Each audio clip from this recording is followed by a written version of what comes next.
की अंतरराष्ट्रीय सीमाओं के बारे में आज हम पढ़ने वाले हैं। इस डायग्राम के साथ मैप में जो मैंने सारी चीजें मेंशन की हैं 1 2 3 4 5 करके, और साथ ही साथ उन स्टेट को मैंने बताया है। यहाँ पे सारे स्टेट को मेंशन नहीं किया है, जितने स्टेट सीमा से लगे हुए हैं, जैसे गुजरात, राजस्थान, पंजाब, जम्मू कश्मीर, इधर लद्दाख, इधर हिमाचल प्रदेश, उत्तराखंड, उत्तर प्रदेश, बिहार, इधर हमारा ये असम वगैरह, अरुणाचल, ये 7 सिस्टर्स हैं हमारी इधर। तो इन सभी को हमने मेंशन किया है क्योंकि ये हमारी अंतरराष्ट्रीय दूसरे देशों के साथ सीमा रेखा साझा करती हैं। अगर हम बात करें, जो मैंने यहाँ मेंशन किया है कि कौन कौन से सीमाएं हैं, तो देखिए भारत पाकिस्तान की जो सीमा है 3,323 किलोमीटर की है। भारत अफगानिस्तान की अगर सीमा की बात करें तो 106 किलोमीटर है। भारत और चीन की बात करें अगर हम, तो 3,488 किलोमीटर है। भारत और नेपाल की तो 1,751 किलोमीटर है। भारत और भूटान 699 किलोमीटर है। भारत और म्यांमार 1,647 किलोमीटर है। भारत और बांग्लादेश 4,096 किलोमीटर है। त्रिपुरा और बांग्लादेश के बीच में मैंने ये इसलिए मेंशन किया है कि इस लाइन का प्रश्न पूछा गया है, इसे जीरो लाइन कहते हैं। शून्य रेखा या जीरो लाइन के रूप नाम से जाना जाता है त्रिपुरा और बंगाल की सीमा को, है ना। हालांकि है वो भारत की ही, लेकिन त्रिपुरा मैंने मेंशन किया है स्पेशली। तो इस तरह से ये प्रश्न यहां से बनते हैं। अगर हम बात करें कि भारत की जो जलीय सीमा है वो कहां कहां से साझा होती है, तो देखिए भारत एवं श्रीलंका के बीच में उत्तर से दक्षिण की ओर पाक की खाड़ी, यानी पाक की खाड़ी जो है, पब्बन द्वीप, आदम्स ब्रिज, ठीक है, जिसे आदम का पुल भी कहते हैं, और मन्नार की खाड़ी, यहां पर सीमा रेखा साझा होती है भारत और श्रीलंका की। ये जलीय सीमा है दोस्तों। भारत एवं इंडोनेशिया की ये भी जलीय सीमा है। ग्रेट निकोबार, अंडमान का एक अंडमान और निकोबार द्वीप समूह है पूरा, है ना। तो एक द्वीप है वहां पे, ग्रेट निकोबार द्वीप। अंडमान एवं निकोबार द्वीप समूह का ही एक छोटा सा हिस्सा है ग्रेट निकोबार द्वीप, और इंडोनेशिया का सुमात्रा द्वीप, है ना। इन दोनों के बीच में जो है ग्रेट चैनल जलीय सीमा बनाते हैं, है ना। तो ये ध्यान रखिएगा, ग्रेट चैनल जलीय सीमा ये है, ठीक है। महान चैनल जलीय सीमा के रूप में जानते हैं भारत और इंडोनेशिया में। भारत का ग्रेट निकोबार और इंडोनेशिया का सुमात्रा द्वीप, ये दोनों द्वीप आपस में ये सीमा रेखा साझा करते हैं। भारत एवं म्यांमार की बात करें तो म्यांमार के कोको द्वीप एवं अंडमान द्वीप, इन दोनों के मध्य कोको चैनल जलीय सीमा बनती है, ये भी याद रखिएगा।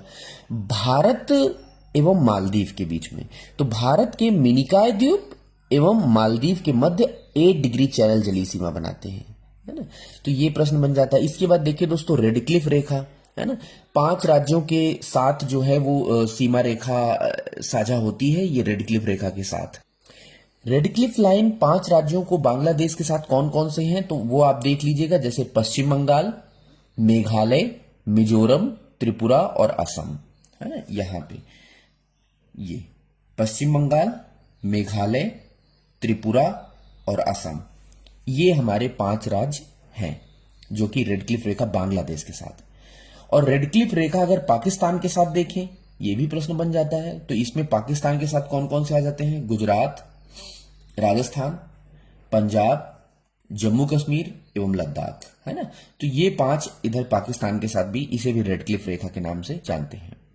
मैकमोहन रेखा, ये चीन के साथ सीमा रेखा साझा होती है ना। इसमें 6 राज्य आते हैं भारत के, जिसमें जम्मू कश्मीर, लद्दाख, हिमाचल प्रदेश, उत्तराखंड, सिक्किम और अरुणाचल प्रदेश। तो ये आ जाते हैं हमारे मैकमोहन रेखा में, चीन के साथ जो सीमा रेखा साझा करते हैं। डूरंड रेखा में एक ही राज्य आता है, जम्मू कश्मीर, जो कि अफगानिस्तान से रिलेटेड है ना। एक ही राज्य आता है जम्मू कश्मीर जो अफगानिस्तान से रिलेटेड है। और जम्मू कश्मीर अभी तो ये पीओके में आता है, तो पाकिस्तान ऑक्युपाइड है, लेकिन वो जम्मू कश्मीर रीजन से ही है। तो डूरंड रेखा एक राज्य है ये। तो इस तरह से जो ये प्रश्न, अच्छा एक और क्वेश्चन यहां मैंने क्या, सार्क देश जो है वो प्रश्न पूछ लिया जाता है, तो ये आप देख लीजिएगा, यहाँ पे टोटल 8 देश हैं। अब हम बात करेंगे भारत और पाकिस्तान की सीमा का निर्धारण, ठीक है। इसके बारे में थोड़ा चर्चा कर लेते हैं। चित्र में यहां पर देखिएगा, भारत और पाकिस्तान के बीच में सीमा रेखा का निर्धारण। भारत और पाकिस्तान के बीच की सीमा पूर्णतः स्थलीय है और कृत्रिम रूप से बनाई गई है। ऐसा कुछ भी नहीं कि कोई प्राकृतिक हो, कृत्रिम रूप से बनाई गई है, जो कश्मीर से आरंभ होकर पंजाब, राजस्थान और कच्छ तक, यानी गुजरात के कच्छ तक, यहां तक पूरी फैली हुई है ना। पाकिस्तान शासित कश्मीर यानी पाकिस्तान ऑक्युपाइड कश्मीर का जो सीमांत क्षेत्र है वो पर्वतीय है। जो पीओके का सीमांत क्षेत्र है वो पर्वतीय है। इस पर पाकिस्तान अवैध रूप से अधिकार किए हुए है, अवैध रूप से। गुजरात, राजस्थान और पंजाब की पाकिस्तान के मध्य जो सीमा है लगभग 3,323 किलोमीटर की लंबी सीमा है। ठीक है, यानी गुजरात, राजस्थान और पंजाब, है ना। अगर ये बड़ी बड़ी हम बात करें इसमें, तो गुजरात, राजस्थान और पंजाब की जो पाकिस्तान सीमा है यहां से यहां तक लेकर पूरी की पूरी 3,323 किलोमीटर है। 3,323 किलोमीटर। भारत और पाकिस्तान के बीच सतलज और रावी नदियां कुछ दूरी तक प्राकृतिक सीमा बनाती हैं। अगर हम बात करें सतलज और रावी, में नदियों के चैप्टर मैंने पढ़ाया था कहां से क्या होता है, तो वो थोड़ा सा प्राकृतिक सीमा बनाती हैं।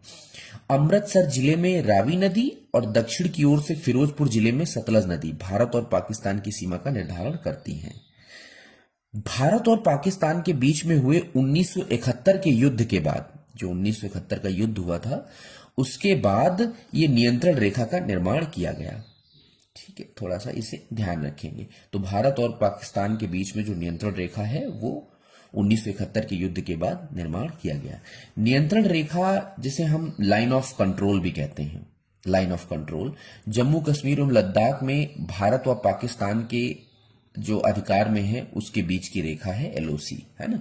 अच्छा, एक और बात बताऊं, यहां पर एलओसी नहीं है। जैसे कुछ लोग मान लो कंफ्यूजन में रहे कि क्या यहां पर भी एलओसी है, तो जो एलओसी है वो केवल यहां पर जो जम्मू कश्मीर और लद्दाख में पाकिस्तान का आधिपत्य क्षेत्र है, जम्मू कश्मीर और लद्दाख में, बस इतने में ही वो रेखा है एलओसी, जिसे हम लाइन ऑफ कंट्रोल कहते हैं, है ना। ये दोनों देशों के बीच में काल्पनिक सीमा रेखा है, इसे अंतरराष्ट्रीय मान्यता प्राप्त नहीं है।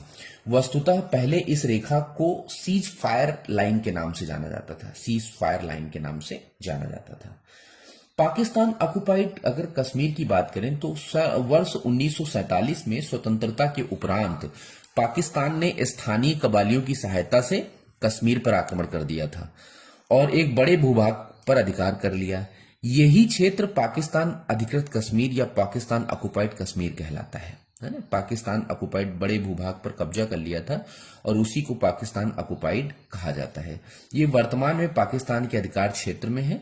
पाकिस्तान अधिकृत कश्मीर की राजधानी जो बनाई गई है वो मुजफ्फराबाद बनाई गई है। तो ये तो रही बात। अब इसके बाद हम बात करेंगे रेड क्लिफ लाइन, थोड़ा सा बता देता हूं, कंफ्यूजन हो सकता है। देखिए, विभाजन के बाद 17 अगस्त 1947 को भारत व पाकिस्तान के बीच में ये सीमा निर्धारित की गई। रेड क्लिफ रेखा के नाम से इसे जाना गया, मतलब 1947 के बाद में ही। तो 1947 के बाद में जो ये हमारा बांग्लादेश था और ये पाकिस्तान था, दोनों के दोनों जो है वो पाकिस्तान में ही थे। बांग्लादेश तो मान लीजिए बाद में अलग किया गया। तो इस रेखा का निर्धारण बॉर्डर कमीशन के द्वारा किया गया था। जो एक कमीशन था बनाया गया था उस समय, बॉर्डर कमीशन, उसके द्वारा किया गया था। कमीशन को पंजाब व बंगाल प्रांत का विभाजन हिंदू व मुस्लिम की जनसंख्या के आधार पर करना था।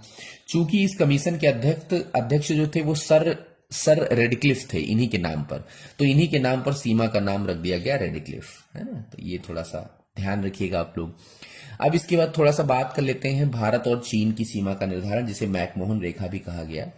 तो मैकमोहन रेखा या मैकमोहन लाइन अंग्रेजों के शासन के दौरान भारत व चीन के मध्य उत्तर पूर्वी क्षेत्र में, भारत और चीन के मध्य उत्तर पूर्वी क्षेत्र में, उत्तर पूर्वी यानी उत्तर ये और पूर्व ये, तो उत्तर पूर्वी क्षेत्र ये हो गया। उत्तर पूर्वी क्षेत्र में 27 अप्रैल 1914, ठीक है,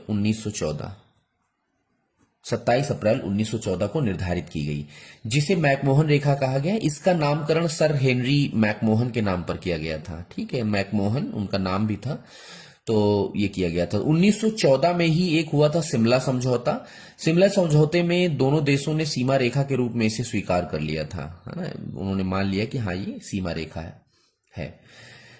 ब्रिटिश व तिब्बत ने भी इसे आधिकारिक तौर पर सीमा रेखा मान लिया, लेकिन चीनी प्रतिनिधि की ओर से सीमा रेखा पर हस्ताक्षर करने के बावजूद चीनी सरकार ने इसका अनुमोदन नहीं किया। वर्तमान में भारत तो इसे सीमा रेखा मानता है, लेकिन चीन इसे तथाकथित मैकमोहन रेखा कहता है, मतलब वो उसे नहीं मानता है। वो और भी आगे तक यहां भी अपना अरुणाचल प्रदेश वगैरह पर भी अपना अधिकार बताता है। अब बात कर लेते हैं LAC, line of actual control. मैंने यहां 2-3 चीजें मेंशन की थी, एलओसी, एलएसी और पीओके। पीओके भी बता दिया हूं आपको, एलओसी भी बता दिया हूं, एलएसी समझ लीजिए। Line of actual control Bharat व चीन के बीच में वास्तविक सीमा रेखा है, इसका नाम वास्तविक सीमा रेखा है, एलएसी कहा जाता है। यह रेखा जम्मू कश्मीर में भारत अधिकृत क्षेत्र व चीन अधिकृत क्षेत्र अक्साई चीन को अलग करता है। अगर हम यहां बात करें, इधर अक्साई चीन है, और तो इसमें ये जो लाइन ऑफ एक्चुअल कंट्रोल है यहां पर, जैसे इधर एलओसी है तो इधर एलएसी है ना। अक्साई चीन को भारत से अलग करने का काम करते हैं। ये लद्दाख, कश्मीर, उत्तराखंड, हिमाचल प्रदेश, सिक्किम व अरुणाचल प्रदेश से होकर गुजरती है। यह भी एक सीज फायर लाइन है, क्योंकि 1962 के युद्ध के बाद जहां दोनों देशों की सेनाएं तैनात थी उसे वास्तविक नियंत्रण रेखा मान लिया गया। 1962 के बाद जैसे इधर एलओसी थी वैसे ही इधर एलएसी है ना। मतलब दोनों में कोई वैसा नहीं कि ये भी युद्ध के बाद और ये भी युद्ध के बाद। तो जहां पर दोनों की सेनाएं थी, जहां पर भारत की सेना थी और जहां पर चीन की सेना थी, तो उसी के बीच की लाइन को मान लिया गया। और हम आपको थोड़ा मैप में भी बता देते हैं एलओसी और एलएसी के बारे में। तो देखिए जो एलओसी, ये देखिए पोर्शन, मैं थोड़ा सा यहां से डॉट करके आपको दिखा देता हूं, लाइक दिस। ये है दोस्तों, ये है हमारी LAC, और इधर हिस्सा है हमारा अक्साई चीन का, ठीक है। और अब बात कर लेते हैं एलओसी की। तो देखिए ये है हमारी एलओसी, यहां से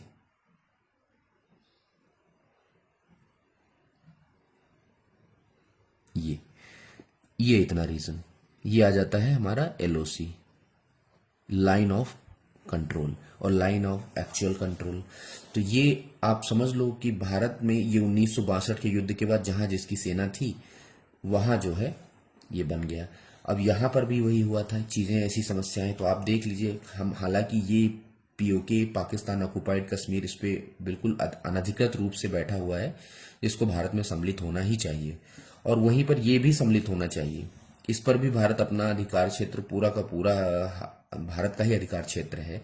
लेकिन अगर हम बात करें कि अभी वर्तमान में स्थिति, तो वर्तमान में जो है वो चीन की सेना यहां पर है। अब ये जो हमने चैप्टर आपको पढ़ाया है सीमाओं के बारे में, तो आशा करता हूं अब यहां से आपको कोई डाउट नहीं होगा। तो अब अच्छे से आप समझ लीजिएगा, अच्छे से पढ़ लीजिएगा। इन राज्यों के बारे में मैंने बताया है, वीडियो को रिमाइंड करके पुनः देख लीजिएगा कौन कौन से राज्य किसके साथ सीमा बनाते हैं। एक और चीज बता दूं, ये दोस्तों कई बार प्रश्न पूछा जाता है, सेवन सिस्टर्स जो हैं, seven sisters of India, seven sisters of India, अरे बेटा वेट अ मिनट, माफ करना, छोटी बच्ची है मेरी तो उसकी वजह से मैं सेवन सिस्टर्स को बता देता हूं। ये एक्चुअल में भारत में उत्तरी पूर्वी राज्यों में ये 7 बहनें के नाम से जानी जाती हैं, सेवन सिस्टर्स। भारत में कौन कौन से सेवन सिस्टर्स में आते हैं तो देख लीजिएगा, अरुणाचल प्रदेश, नागालैंड, मणिपुर, मिजोरम, त्रिपुरा, मेघालय और असम, ये 7 बहनें हैं, ठीक है। तो इनको भी थोड़ा सा आप ध्यान रखेंगे। अगर हम बात करें, अरुणाचल प्रदेश की राजधानी ईटानगर है ना, सिक्किम की गंगटोक है, असम की दिसपुर है, नागालैंड की कोहिमा है, मणिपुर की इम्फाल है ना, तो मिजोरम की आइजोल है, त्रिपुरा की अगरतला है, ठीक है। तो इस तरह से ये 7 सिस्टर्स जो है ये प्रश्न बन जाता है। मेघालय की भी आपको पता होना चाहिए, शिलोंग है। तो मैंने जो अंतर्राष्ट्रीय सीमा से जुड़े हुए दोस्तों सारे क्वेश्चन कवर कर लिए हैं, आप अच्छे से इसका अध्ययन कर लीजिएगा, रिपीट करके वीडियो देख लीजिएगा, तो तैयार हो जाएगा आपको अच्छे से। तो मिलते हैं कल एक नए वीडियो में। Thank you so much. अगले चैप्टर की तरफ बढ़ेंगे कल।